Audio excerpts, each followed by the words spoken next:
Abo si hiike takka lama sadi jechuudhaan hiikeera ani akka nikaa miidiyaa kanarratti ni hidhanne nikaa maanguddoo isii hidhe asheemi guddaadha wallahi baxaamitti anumaa tanaayyuu niqatin na dhagaami haganuma rakaste durbee arsii haganuun jedhan takka nu goosisu jirti si galee እና waan akkasiisan osoo dhiistee bareeda bultiin miidiyaarraa miti bultiin lafumarra abo si hiike takka lama sadi jechuudhaan hiikeera ani akka nama tokkotti hiikeera kan beeku jechuudha.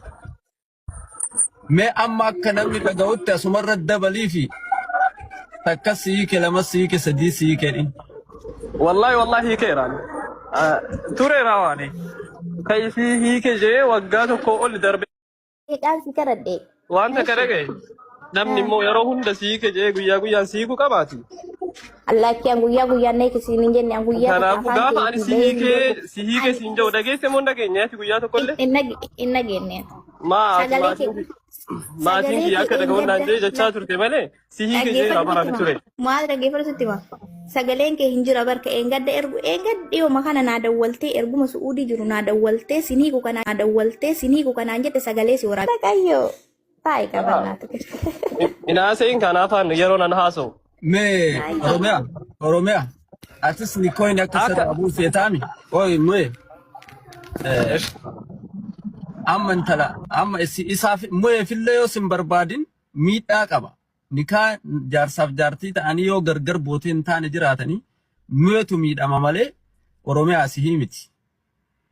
Wanni ati gootu martuu isarratti deema. Amma mu'een si hiikee jiraa jedhe. Si hiikuu afaan isaa irraa eega dhageette sagalee erguu yookiin maal jechuun barbaada. Si hiikee jira ragaa. Kolfanii dubartoonni warra arsiidha dhiirarra akkas wal goote jedhanii maqaan keenna gaarii miti. Akka waan dhiira dhabne akka waan rakasne maaliif goote asirratti. Sigalee nuti widdiidhaanis har'a yoo deeme abbaa fedheen na fuudha. Isiinis mucayyoo bareedduudha sigalee abbaan fedhe isii fuudhuu danda'a. Ganaa daa'ima wallahi ganaa daa'ima. Kafeeti filatteetti heerumuu dandeetti. Haati ijoollee shaniitu heerumaarti kan ijoollee sadii hiitu. Sigalee akka nama dubartoota rakastee takka osoo asirratti nu gochuu baattanii gaarii miti. Eega deeme soddoma dhuftee gasti abbaa hundaarra deemte yaani waa'ee makana haasa'u kana osoo dhiiste wallahi ofumaa isiiti of rakasiisaa artiisiin nikaa miidiyaa kanarratti ni hidhanne nikaa maanguddoo isii hidhe asirratti nama waamte nikaa asirra narraa buuse jechuun kunu sheemi guddaadha wallahi baxaamitti anumaa tanaayyuu niqatin na dhagaami. Aga feetillee yoo taate intala biyya hiyyaati hedduu takkaan haga gannu buusu jirtu takka na mudhate si galeen. Kanaafuu osoo wal kabajjine ooma feetillee taatu biyya takka waamamnu. Biyya takka irraa dhufne haganuma rakaste durbee arsii haganuun jedhan takka nu goosisu jirti si galee. Innaa waan akkasiisan osoo dhiistee bareeda. Bultiin miidiyaarraa miti bultiin lafumarratti namni lafumarra waliika lafumarra wal jaalata. Haalli deemaa jiru kun gaarii miti. Anammoo namni zimmedhe suuraa kiyya nama maxxansinaa jedhiftanii wallahi. Cadhistanii asiifachitti suuraa kiyya maxxansinaa. Baqa dhimmi kiyya isiniin ilaallatu dhimma dhuunfaa kiyyaati. Dhimmi ani immoo barreessee postotullee dhimmuma dhuunfaa kiyyaati. Nama tokkoyyuu ni ilaallatu. Yoo du'ees yoo jiraadhes sun dhimma kiyya. Isinii galteeni? Kanaafuu afaanin nan qabatinaa jechuu barbaadeeti namaan. Ayyee galatu. Yaada kee ammallee taatu wanti haasa'uu barbaaditaati bilisa taayimii kee fudhadhutti waan barbaadde haasa'uu mirga guutuu qabda. Fixadhee yaada kiyya wallahi hedduu aaree jira. Maaliif aaree si fakkaata beeta?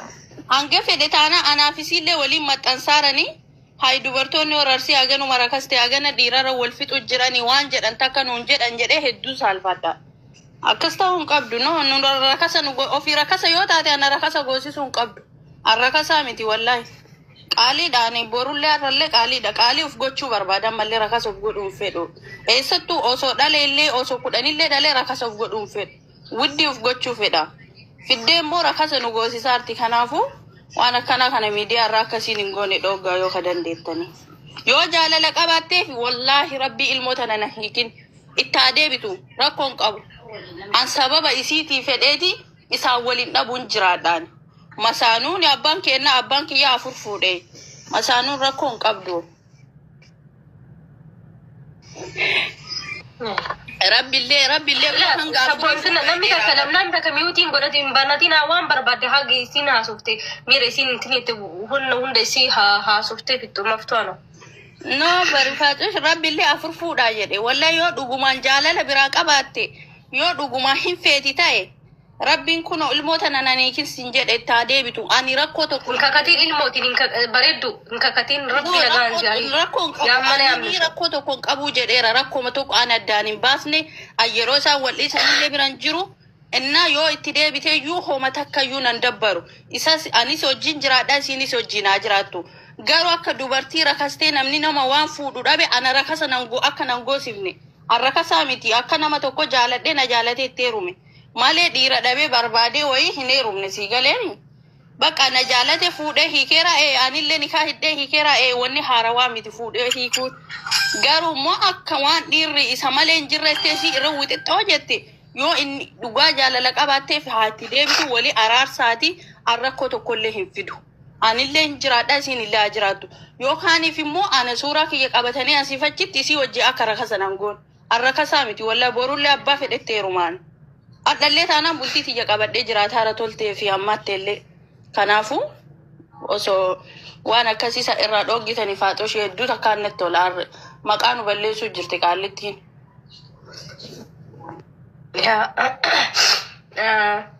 Tokko farati wanti siin jettu I think wanna hunda nama hundaati fuyyuu clear yaadni si yaada ifa ta'e wanti siin haasaa turte gareefiti miira si waan akka barbaadde haasoo mirga guutuu qabdi kanaaf isa gamma anillee ijoolleen gastirallee jirtan ka callisaa jirruuf haga isiin haasoftu miira si haga isiin haasoftu fixuuf eegaa ture tokko farati akka isiinu jettu ufrakasiisuu fakkaata namni tokko siin barbaadu gaafa jedhe tokkoffaa mucaan kun bultii qaba lamaffaa mootu naataate ka jedhee hojii jiraataa jiru jira siigale an fakkeenyaaf mucaan hojii jiraataa jiru ke mootu jaalaleen kee kanaan dura dubartii biraa fuudhee tatanarra jirtu tafaaxumarra jirtu caaltu jira jedhee gadeeme deemidha dubartiin takka mootu akkuma dubartiititti uf kabachisiisuu qabdi bultii isii gara funduraatiifillee asirra teettee mucaan tokko maanan fuune jettee gizee kirikkirii keessa seentu mucaa boor dhufuuf bultii boor dhufuuf nama dhiiseenii deemi nama hin barbaadu jedhee biraa deemi